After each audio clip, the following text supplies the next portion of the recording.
When we go out and we talk to our investors, we see outreach now as a fundamental part of our tech stack. It's one of those key 2 or 3 tools that we have within our business that's going to drive our growth. We have lots of leads that come through to us. We get a couple of thousand leads a month. We're adding about 400 new customers a year as well. So our challenge isn't often getting the customers through the door, but our challenge through scaling has been a couple of things. It's been around people. We were 5 people when I started. We're now well over 100, but of those 100, around 40 of them have happened in the last 2 years. So that accelerated growth has been huge, and within the sales team, we've gone from something like 10 to 30. And we can no longer manage those people or manage the process with knowing each and every one of their traits. So that's a big challenge for us as we scale.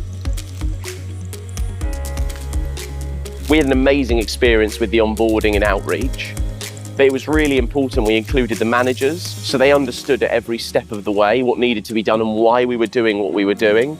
And then the communication became really simple to go down to the reps. But what the change we had to make was you don't go to Salesforce first or your CRM first, you go to outreach first. So very quickly people realized we're looking at outreach, so you have to too. And that's why you see the engagement numbers are so high. If you work at Omniplex in sales, this is the tool you start with. And equally, when it comes to our weekly calls, we've got outreach up and we're going through our key deals. So everyone again knows we're gonna look at outreach. So they need to be in outreach to make sure they know what questions are coming and they can be prepared to. And ultimately, they saw results quickly. And because we got those results, we could see that the quicker you adopt this, the more you use it, the more successful you'll be. So it actually became quite easy to do. We sell, 9 or 10 different products, and within those products, there's lots of different areas to them as well. Some are professional services, some are SaaS, and we measure them in different ways, and that creates a lot of challenges. We use the content cards first and foremost. So as products are rolled out or features are rolled out, we update the content card.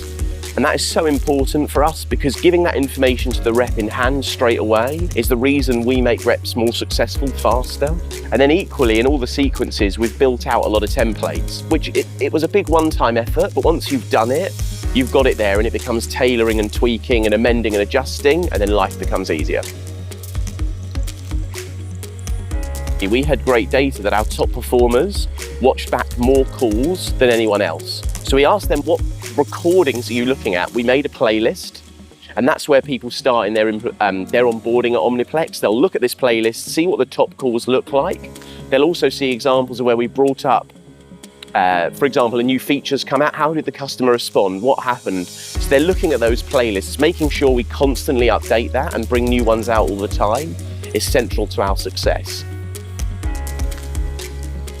So from my view as a sales director, I will get a call and it will say, what's going on with this deal? And I can drill into that deal or the account and find out exactly what I need. So I might be getting asked those questions on a call and I'm typing it in over here and I look amazing, but all I'm doing is reading something here. But equally, once that call's finished, it's being able to then go, and this is my other favorite feature, to then watch that call back. So I actually gain the insights I need. So instead of pretending, I actually learn. And again, that gives me, greater insight, makes me look better at my job.